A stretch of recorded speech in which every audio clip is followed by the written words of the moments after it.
Don't you just love our new intro? Wow, my camera makes me look like I've got a bit of a tan. I haven't been outside for ages. Need to get some vitamin D tablets. That's the thing. I do very much like that intro. We have one of our older investments. I think a lot of people remember we've done a few sort of case studies on them. This is Soulbound, who some might remember was originally MPA Land when I think we first spoke about them. They're backed by Animoca. I think we were their first investor, if I am not mistaken. So we have AI with us now. How are you? Hello, Dom. Great to be here. Thanks very much for having me on the show. It's all right. Thanks for staying up. I know it's when is it 12:30 for you now, or did we move it a little bit earlier? We've just ticked past 1 a.m. here. I'm sitting here in the dark. Fair enough. Well, at least it's warm. At least is it? Is it? It is. It's very pleasant down under right now. Yeah. Fair enough. Yeah, as I mentioned, a lot of people would have seen you guys in our report from the early days under a different name originally. But for those who haven't already familiarized themselves, do you want to give a bit of background to exactly who you guys are, what you do, and your background as well? Yeah, absolutely. I'll start with Soulbound, which is where we are now. It's more interesting than myself, I reckon. So Soulbound itself is a gamified player profile system where a user can track their Web3 gaming history and achievements, complete quests as our proof of play reputation system. They can enter events and tournaments and take part in activities to win rewards and early access to upcoming games. Soulbound the idea behind it is to really create this enjoyable, immersive gaming experience for players across the ecosystem of their favorite games, influencers they follow, and the communities they're a part of. What we're trying to do is really empower the players themselves, right? Providing a way for gamers to be recognized and rewarded for their achievements within all these games that they're contributing to. I think one of the cool things is the ability to compare yourself with other gamers, your friends, modders, pro gamers across multiple data points is really exciting.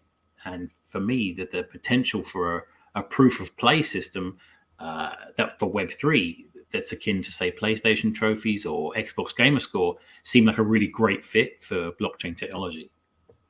100%. I think there's a couple of innovations currently ongoing in that area. It's made a little bit elongated by the current market, but it's nothing that we're not used to. I know that you've been in crypto gaming and the NFT space for a while because we knew each other at a previous project before you spun out. That's right. I've been here for a good while. Yeah, I mean it's interesting because I've been in crypto gaming for a few years, crypto for a few years before that. But gaming in general has been, when I sat and thought about it, a vast majority of my life. Going back 20 years or so, I used to play StarCraft Brood War, high competitive level, witnessing the birth of esports and how we know that today. Ultimately, that sort of lifestyle's all consuming. To sort of make the decision between going to university and getting a real job or continuing gaming. And this is a time when esports was not a viable career. But these days, I'm far less competitive. I play a few story-driven select games. I experiment with a few upcoming blockchain games through Soulbound, a couple of early access titles to play around with. Or generally, I'm gaming with my kids. It's more Animal Crossing and Super Mario than StarCraft these days. And I think it's really kind of fun to see that evolutionary arc from pro player to gamer dad, right? And as I think of that history, that's, I think, part of what really drives some of the ideas behind Soulbound, that my gaming history, my saga, is currently disjointed across all these various platforms, different consoles, forums, accounts. I played World of Warcraft for 7 years, running a guild, and all that is just gone. And that was a huge, huge part of my life, and you doing that most of the time. And ultimately, where we want to take Soulbound is to become a place where every experience and cool event throughout your gaming life can be stored, can be treasured, and shared by other gamers.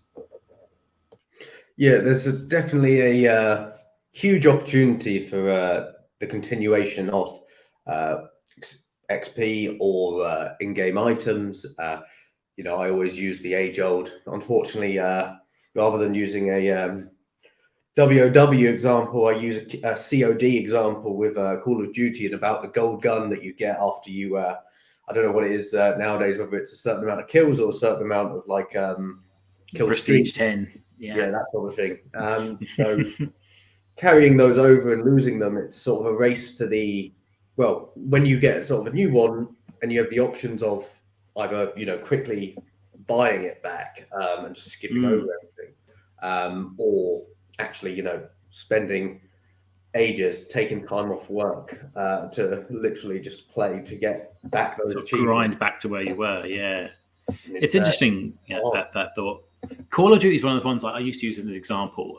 It's interesting that, with this blockchain technology that's coming, we could have a situation where through our reputation system or ones like it, where you've got experience points and you've got proof of play, you can turn around and say, well, I was this level in Call of Duty.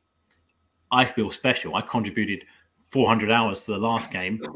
I should be getting rewarded for that. I should get a leg up. I should get recognition when the new one comes out, because there's currently no interoperability between generations or even types of similar games.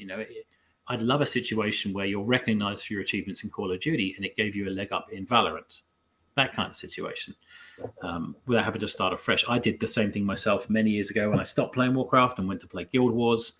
And, I'm not a guy that's had 7 years experience in this game with a huge guild history and planning raids and, setting up accounts and helping people and onboarding guys and educating them how to play the game. I'm now fresh from the beginning again. And all those skills were just like, oh, you're a nobody now. You're a level 1 scrum. So that's kind of, again, something in the gaming past that we're trying to rectify with these ideas with blockchain tech. Yeah, and it's almost like it allows for the similar mechanisms as to why people will do Lux, the vampire attack on OpenSea gas spend, or when Ellipsis forked Curve and did a weekly airdrop for the Curve holders. If you have that actual verifiable, of course you've got gamer tag, but it's not on chain, it's not verifiable. You can actually be targeted. There's in the same way that if you are a massive Curve holder and you're launching a DeFi protocol, you want to let those people know you exist. So you might do an airdrop to them to incentivize them to come onto the platform, or maybe to interact with something. And you can do the exact same thing with airdropping top gun skins to let's say Medal of Honor players who you want to get into Call of Duty. You give them an amazing Call of Duty gun skin to try and vampire attack and get people over. So it could really open up such possibilities in blockchain and NFT and asset gaming, because it makes it much more competitive, in my opinion. If you're getting free stuff just for being good at something, then it's very easy to sway someone over. It's it opens people up to almost being scouted for their for the time that they spend, and potentially the money that they're spending as well, because it just means that you can see it is the main thing. That's an interesting point, because we've done the same sort of system through our metaverse experience points on the platform. So as you do quests, as you complete tasks and play games, you are awarded these experience points. And we've noticed that the top 10, 25 people who have the highest points, they are the ones that are trying all the competitions. They are trying new games. And those are the ones that, it was interesting that the winners of the Game 3 awards, we had competition with those guys. I'll go into that detail a bit later on. But it was all the guys who had the most high score, the most engaged people. So it's almost like the community sort of self-sorts, and you can see these people that are not only real believers in the Web3 ecosystem, but they're actually playing these games. And I think that's such a great distinction. And the tools that we're building is allowing that to happen. Now, there's no shortage of speculators in the space, people buying NFTs to flip them for profit. That's part of the nature of coming off the back of DeFi into the GameFi space. Mm-hmm. But it's great to see that there's a way to now record which people are actually playing these games, which people are doing really, really well in those games, and then us having the ability to airdrop alpha passes to these guys, rather than someone that just joined a random Discord and said, oh, I really want to get into a game. oh, please, I'm going to play it. And then you find out they sell that for $5 later on OpenSea. We're quantifiably saying these people are good at games. Here's the gaming proof of it. And then we're dropping that to them. So we're sending these games we're partnered with, premium players that are going to actually invest and play these games and potentially spend money and enjoy them. And that's a real, when we had the proof of the pudding for that, it was really exciting to see. Yeah. Stuff. Excited to see the adoption. I mean, we're in between the quiet period between, as someone who's been in the industry for a while will know, you have the season, don't you? And, DeFi summer led into, gaming and Axie, and then Facebook rebranding led into Metaverse. And then inevitably you get an influx of both investment and capital into that area. And of course, where there is money, there is people chasing that money. And then you tend to find that people get a bit sick of that area. VCs start moving away. Now they're all looking at AI. But there's a gap between all that investment goes in. At the moment, the things that they're investing in are being built out, and then you'll have those launch, and then hopefully then when you've actually got the proof of the pudding, as you said, a renewed eyes based on what has come from all of that capital that's been put in. Yeah, there is a real sentiment in the space. I hear this phrase almost daily. Bear market is a great time to knuckle down and build. And we were lucky to time everything the way we did with our first raise, and now we've been spending the last sort of 8-10 months solidly building, and we're in a much stronger position now for it. Yeah, there's definitely no one's going to be pushing you on. Well, don't know that, some people are, but no one's going to be pushing, I'm sure, to sort of put something out into this market. It's just inevitably the problem that we're finding. I mean, because obviously as you know, since we've been investing in you guys, we write tickets, because people do push it back. It means that a lot of people who are investing, they've all the cash has flown out, and there'll be some people who are struggling themselves, and they might need the cash flow back. And where you have that cycle, people are a lot more trigger happy than they may have used to be. So whereas you might be able to have trusted VCs to hold on, wait, and people, you see it even with new launches nowadays. Things that used to go up to let's say launches at $1 million goes up to 10 million or more. You just see literally 1 or 2 million straight back down. Just everybody knows that everyone's more jittery, and so it causes this just I guess a lack of faith. Everyone's looking for the exit a bit quicker, because people just can't be trusting of the market until there is a definite direction. But fingers crossed. As long as there's capital there, there's definitely no rush to be putting anything out too early.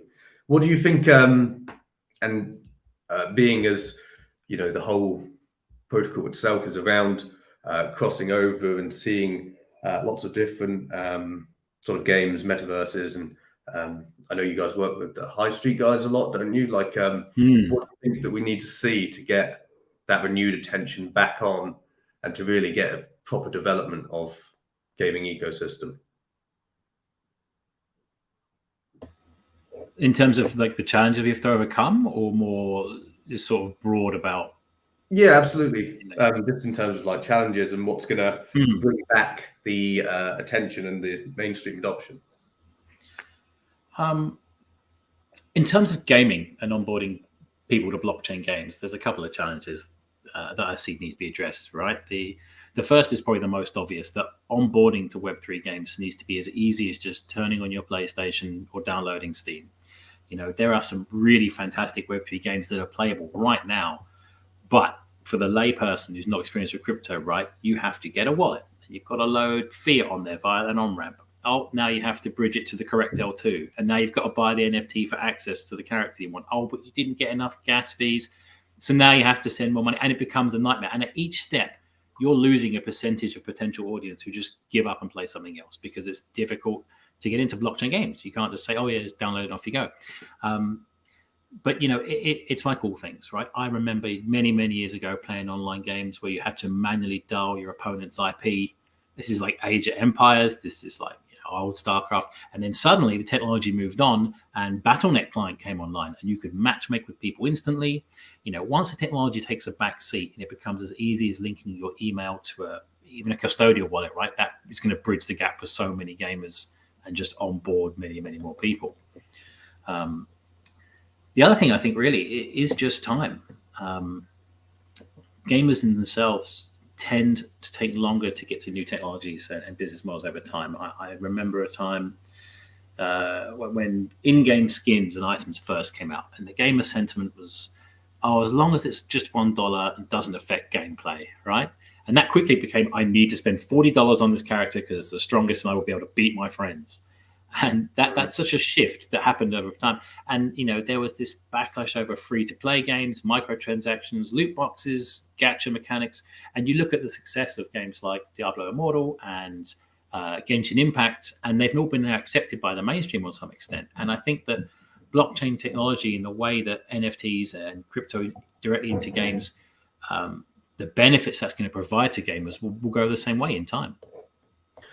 Yeah, I think that there's definitely a mix, and I'm not sure whether it's on the side of gamers or of the approach blockchain games have to marketing towards gamers. I mean, it's probably a mixture of both. But we've got, for example, we've got at least 2 games. In fact, 3 technically. We've one of our investments we took over called Penguin Kart. Speaking of like Mario Kart earlier, it's should be a good one. You'll really like that one. I'll definitely send you the demo to that, because it's like literally like Mario Kart but with penguins. What's not to love?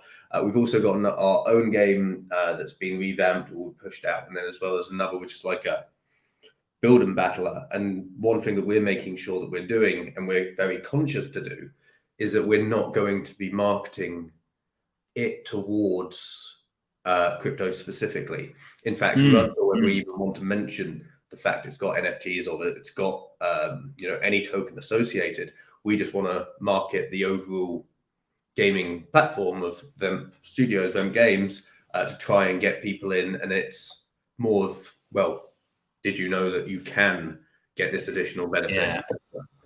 I think that's the way to do it. There's a lot of games doing that I speak to in the space, and some are doing it for certain reasons around legislation. In the States for SEC, there are games that can't get onto the Apple or Android marketplace because of the crypto incentives and stuff. So they all hide it in the background, or hide is perhaps the wrong word. They're more likely to less advertise it and make it less of a focus, and it becomes this option. And I think that's the way that it should go eventually with these things. That rather than it be the forefront of this is a crypto game, Web3 game, that terminology is going to drip off over time, I reckon. Then it's more about, here's a good game to play. Did you know you can also play to earn with it? Yeah, well, the play to earn, I think, is one of the terminologies which is very much sort of died out. Well, yeah, I mean, it doesn't. In essence, I guess the problem that you had was that play to earn definitely gives the concept in my head anyway that is the reason for playing, rather than play to earn. Right. And playing a game and you happen to also be earning whilst you do it, because that's the dream, really, that you are playing a game and you're doing it enough and you like it, and you just so happen that it's also enough to sustain you. I mean, that would be like the pinnacle when we can get to that level. But I think, play to earn is synonymous now with playing just for that reason. It becomes almost a job, right? And that's not fun. I do think that, while an economic model in a game is cool to have, especially if it's stable, right? But it should be secondary to any enjoyment of the actual game. That's what's going to sell the game. It's going to get people playing the game. GameFi does have this opportunity to provide people a way to supplement their income via gameplay without resorting to existing content creation or esports or streamer models, right? But it shouldn't be the focus of it. Digital ownership should be in addition to great gameplay as an option for players, but not the main focus of the existence. And I think that doing it cleverly in ways that people can then cash out's the wrong word, but say you're finished playing a game and you wish to move on and you have these assets and someone will really benefit from them and you want to leg up in the next one within an ecosystem, crypto allows that flexibility to jump from one game to the next without having to stay within a certain IP. And people have been turning profit of in-game items for ages, since RuneScape, Diablo 2. You know, we had histories of gold farming, power leveling, rare item hunting, and these guys were selling items they'd farmed on a secondary grey market. And that was a big deal back in the sort of MMO times of the 2000s, right? But by legitimizing these markets, having an integrated way for players to take what they've done in one game, sell it, and then move to another if they choose, you know, monetizing their gameplay efforts gives value to time spent gaming rather than I have to grind this game because I have to get some money out of it. It's a completely different mindset. You know, that's what's interesting about the space. So do you think that's one of the aspects that we're missing then? And if so, are there any others that you can think of sort of that we can do as protocols to bridge that gap? I think that one of the absolute biggest thing in Web3 gaming right now is, you know, a big known studio with an established IP releasing a AAA game with blockchain technology integrated seamlessly on the back end without it being part of it, just running in the back and you don't even know it's there really. I think the rest will follow suit. I think about this a lot. Things like Magic Arena, you know, Magic Gathering trading cards, the secondhand market for that is an untapped market, completely untapped. There's, you know, you look at traditional trading cards, Magic the Gathering themselves don't get a cut of those secondhand trading cards. There's a huge market in secondhand physical cards. And if you had a, you know, NFT system where you've minted all the cards, you're getting that 5% of every resale. And as soon as one of them do it, they'll all jump on. And I think that within the space, we're really going to see over the next few years, Web2 game studios push deeper and deeper into Web3 technology. I agree. I always say that all that's needed is it needs to start to hurt Web2 corporate pockets to not. So and that starts with just, it can literally be just one successful, you know, one successful FIFA equivalent, one successful Call of Duty equivalent, first-person shooter. Oh, that takes the audience away from them, and then literally, and then that is all that's needed, and it will be an absolute stampede. Because it wouldn't even, I mean, maybe I'm being naive, but I don't think it would even be that hard to integrate. I mean, they'd probably, I can imagine it's like this Porsche NFT. I'm not sure if you heard about it, but like just, I think they minted out like 500 and they were going for like 10,000 or something like that. But I can imagine that these Web2s will get such terrible advice because like there's these like companies, for example, where my dad has a friend who's a partner at this law firm, and he was looking for a blockchain consultant, and first place he looks is like PwC, EY. I have no doubt in my mind that almost anybody who's worked in crypto for a year would be able to give much more sound advice on the functionings of the crypto market than an accountancy practice where somebody's probably sat like an internal exam to be qualified to give that advice. Like in reality, I mean, it's obviously very dependent. If they're after tax advice on crypto, of course, go to an accountancy firm. But if it is just like we're thinking of venturing into this arena, you know, I want to speak to somebody in it, thinking that someone from like a top 4 accountancy firm could give you that right experience. Like they'd probably charge you through the neck, and they would probably send you in such wrong, like just like that Porsche NFT mint, who was advising them that they came to market literally with the Porsche name behind them and only managed to sell like 500 NFTs. Like how badly does it have to go to have literally all that going for you and not be able to mint it out?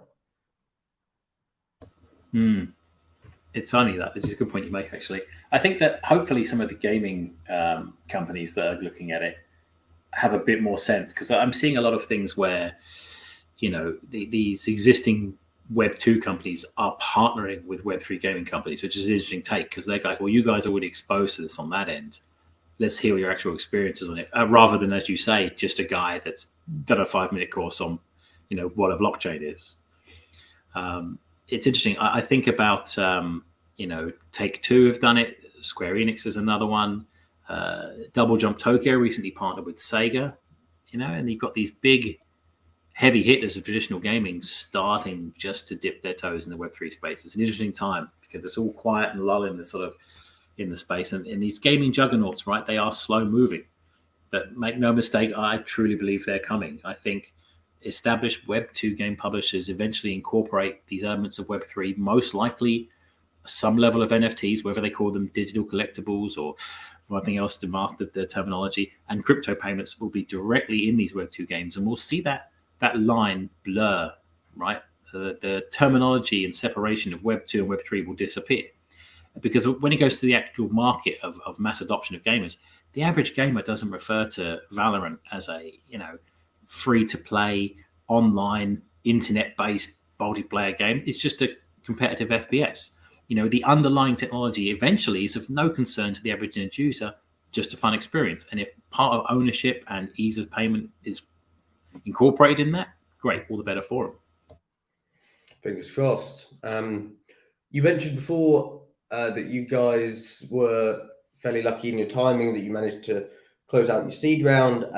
What are the immediate goals, both with how the current platform is functioning, if you could talk about that, and anything still to come, when roadmap, essentially? So, yeah, I think we'll do sort of short-term and long-term, the easiest way to break it down, I imagine. But so shortly, after the big success we had with the Game 3 Awards, we've currently spent, I think, the last month or so planning events with our partner games, meeting new projects and communities, building amazing things for the coming year. We're working with some of the best games in the space. Unfortunately, there's a few I can't disclose at the moment, NDAs and signed and whatnot. Waiting for announcements. Keep your eyes on Twitter. There'll be partnership announcements thick and fast over the next few weeks. As these guys in their space celebrate and empower their communities, that's really what we're trying to drive. But our games first approach has really hit and resonated with a huge swath of these Web3 gamers, and we're thrilled to be able to offer more and more awards and opportunities to our soulmates. I mean, part of that focus is the ecosystem required to make any genre or hobby thrive, right? We made big moves last year in providing reputation tools for these micro communities. And now we're targeting, friend groups, creator communities, these people that are driving passion and attention in the space. I think, we really believe that gamers should own their accomplishments, and we're trying to really push forward the tools to empower them, independent of any one company or group. One thing we do have coming up, actually, that I'll be remiss if I didn't mention, is we're launching a new series of in-Discord quests with Influence to support the start of their testnet phase 3. I think that's actually next week. For those who don't know about Influence, right, it's a really exciting grand strategy game, really hard science fiction resource and assets manager. I know you guys are big into it as well. I think we're neighbors, actually. I think you have the 34th planet with the 35th. I am fuming that you've got a rare huge. Like, that is like so not, or was it even better than a rare? Don't tell me it was. No, it was just rare. It was just rare. Can't believe it. You just for luck of the draw. Though, I got given a caveat that apparently ours is much larger than yours, but yours is rarer. Rarer, yeah. Maybe they were just trying to make me feel good. But tell you what, I'm not sure if we've had Influence on this show, to be honest. We should have reached out to them. I know that we've had we've done some stuff with them on Twitter, but I don't think we've had them on the show, maybe. But I'm sure we'll have to get them on ahead of that. But yeah, they did give us the. They were just trying to make me feel better, I think, telling me size is important in reality. Not sure if it is. We got a question on whether you got a white paper coming out, or do you have like a Git book at all? We do. We have a very light paper that's on the website at the moment. The white paper is currently being rewritten and built up for the next raise round. But after we do that, we should be making it public, I believe. So stay tuned. We did some. So I was in the middle of. I got distracted by your larger planet. That's right. So influence. We're actually building out something that's get integrated into the lore of the game, which is what we're calling Pizza Planeta, which I think is Latin for Pizza Planet from Toy Story, which is a community agnostic onboarding funnel and sort of training center within the game to help new players get on their feet, learn what they love about the game and the roles because of its complexity, and sort of help funnel them to the right opportunities where they are. So it's like Hogwarts for the game. You come, you learn, and then you move on to join and do bigger things. So you can come with us and see, do I like being a pilot? Do I want to be a trade route guy? Is mining my thing? Because the game is so overtly complicated. I've never seen a game with such a fantastically huge wiki explaining how to play it. And that's a good one. So long. The other thing, it is, yeah. They've had that up for like, I don't know if they've expanded on it, but I remember. Tell you what, actually, I think it was completely at random. I hadn't seen like any marketing for it whatsoever. I was just on Twitter randomly, and this was even actually before the VEMP token launched. And I saw the post from YGG, and I saw them a picture of their asteroid. I think they got like a huge incomparable because they were like the first investor, which was just. I was already fuming enough at the rare, so I won't get on at that. But yeah, I saw it, and I thought I haven't seen this anywhere. And so I actually bought out of our private funds because we didn't have the staking platform at this time. And I thought I need to pick some of these up. So I minted them literally before the staking pool even launched because I saw YGG had minted that huge. And I thought, that looks cool. And then I minted a few, I think one large or a few mediums. And I took the name Asteroid Mook Asteroid Face. And immediately. Yes, I've seen it. Yeah, I know that you can change them that easily. I know you can't rename the people in them. Yeah, so they are stuck with it. Yeah, I think I took I took the word cryptocurrency, Bitcoin. I tried to be clever with it, and then I got taken. I named an asteroid Kim Kardashian, and it got removed from OpenSea. Wow! So obviously the Kardashians had like put some sort of court order in. Their lawyers have been on it. Yeah. Dear. So it's interesting because Influence is their testnet 3 launches today actually with a ton of functionality. So if you guys are interested, go check it out. It's first time to scan asteroids and mine and stuff. So the game is at that next level of playable, which is really cool. Just shout out to the game really involved with, I suppose. Speaking of games we're involved with, actually we have another competition coming up. I don't know if you're familiar with our Dublander series, but one of our team is Dub, who's a streamer, plays a lot of these Web3 games and has a little following. He runs competitions a bit like the Highlander, where you kill him, last man standing wins a prize, and he's doing one in Rocket Monsters this Friday at 2 p.m. UTC, I believe.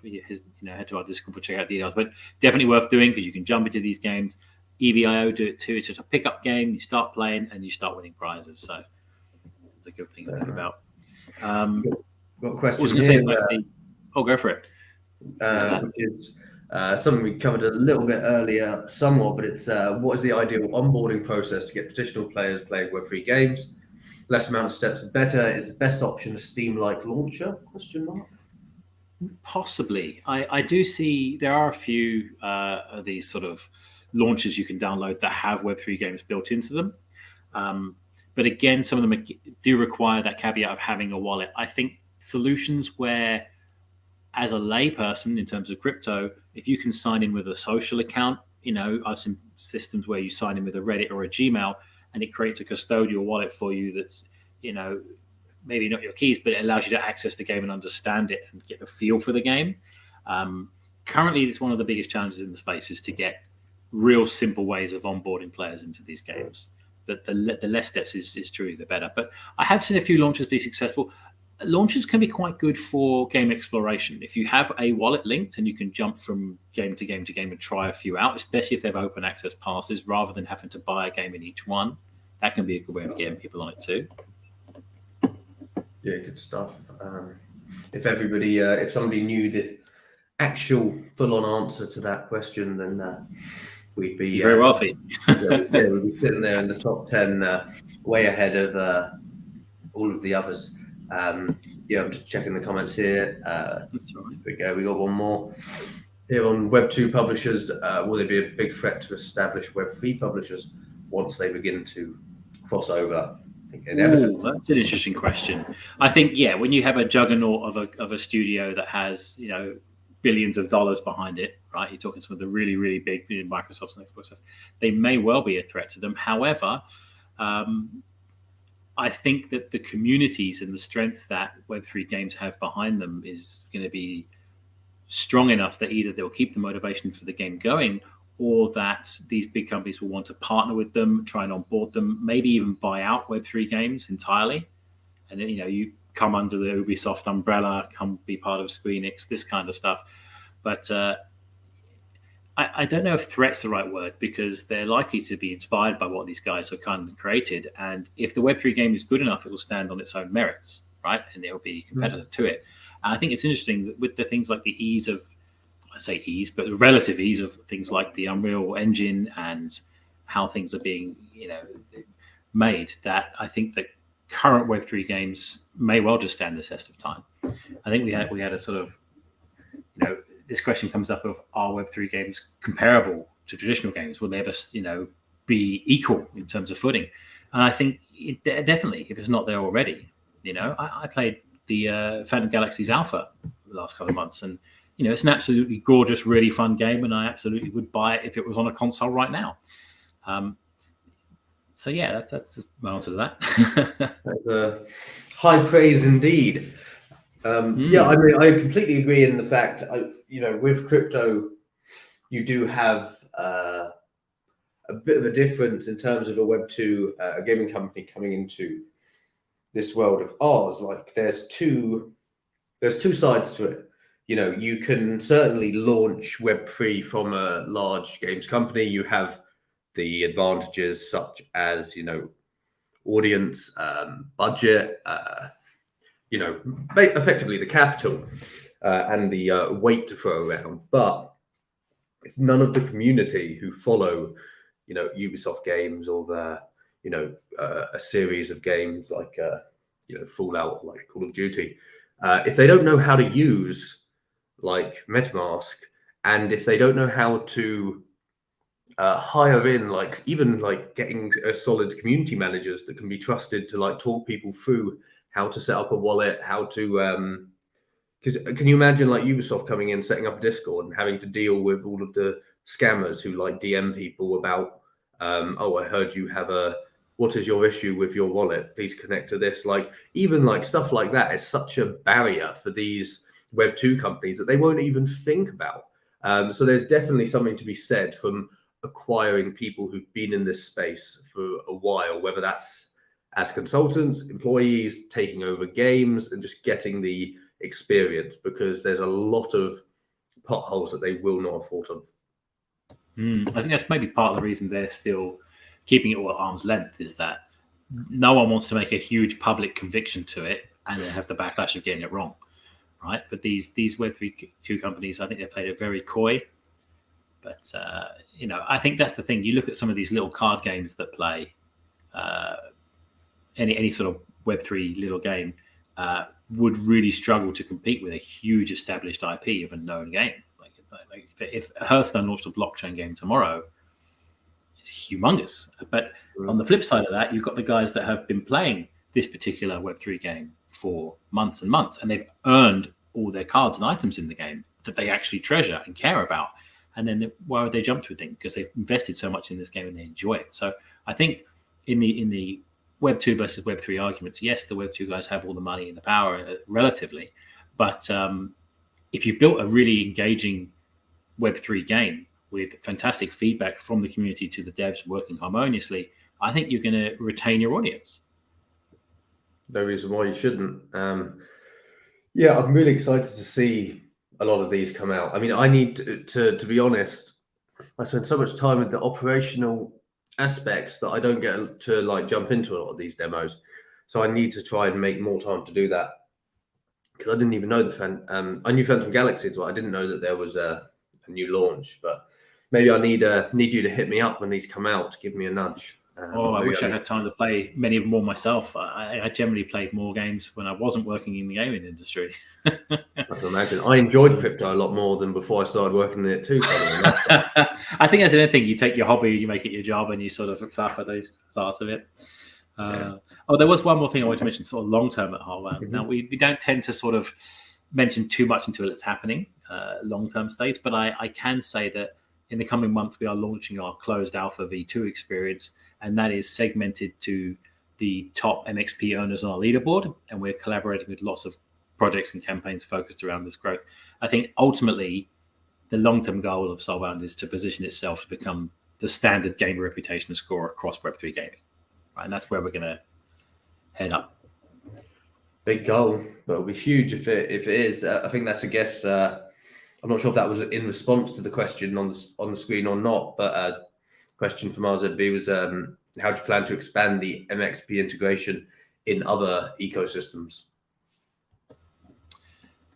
So there's a few ways we can look at doing that. When you say other ecosystems, I'm assuming you mean like other platforms and things as well. Yeah, right? I guess. Or do you mean just other games? Because within crypto games, anything we can look up anything with a blockchain address and see achievements you've done. We can look up markers and things like that. With our partners, we integrate a bit further with an SDK where we can really dive into stuff that's off-chain. For example, certain games will log events and achievements through a token or through an NFT in your wallet. But other games, things like the number of headshots in a game, things like that for more complicated quests, or when you enter an area that we do in a lot of the metaverse games, that requires a level of SDK integration. There are options to go further, but it's tricky to talk to at the time. I know, things like Steam have an open API, but they're very protective over what you can share. Played hours, yes, but certain purchasing stuff, no, things like that.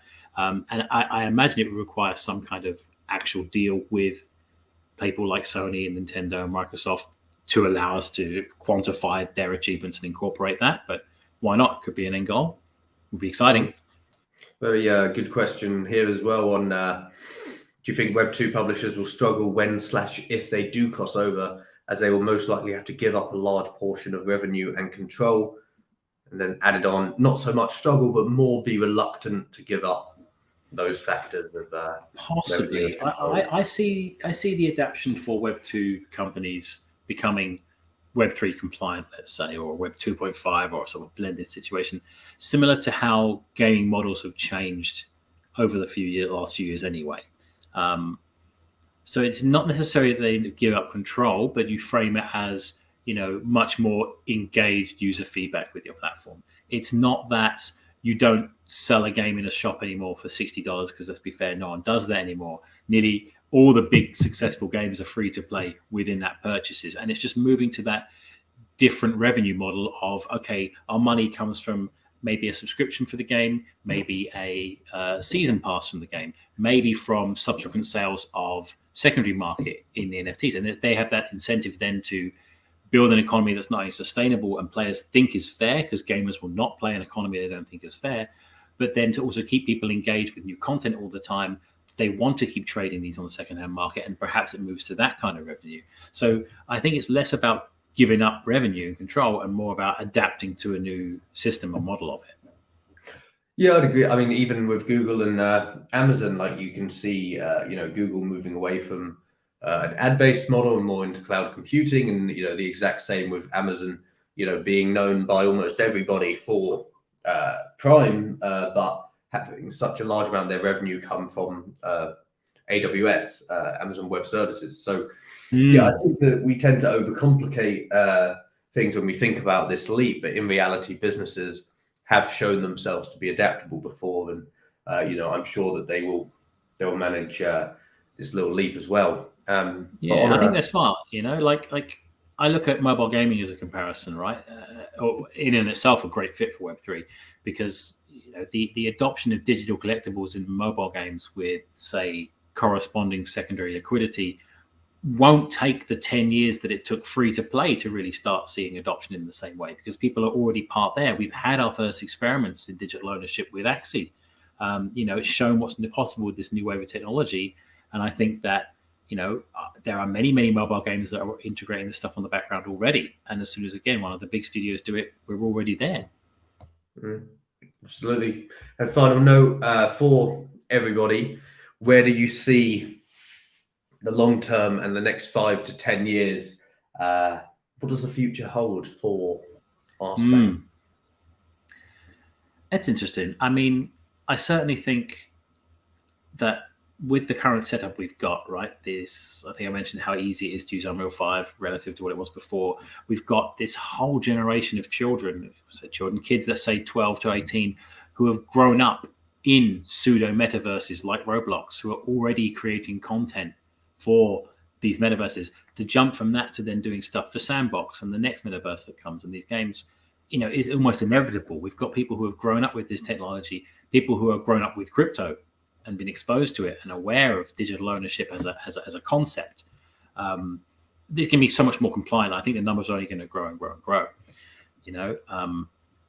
In terms of the Web3 adoption over the next few years,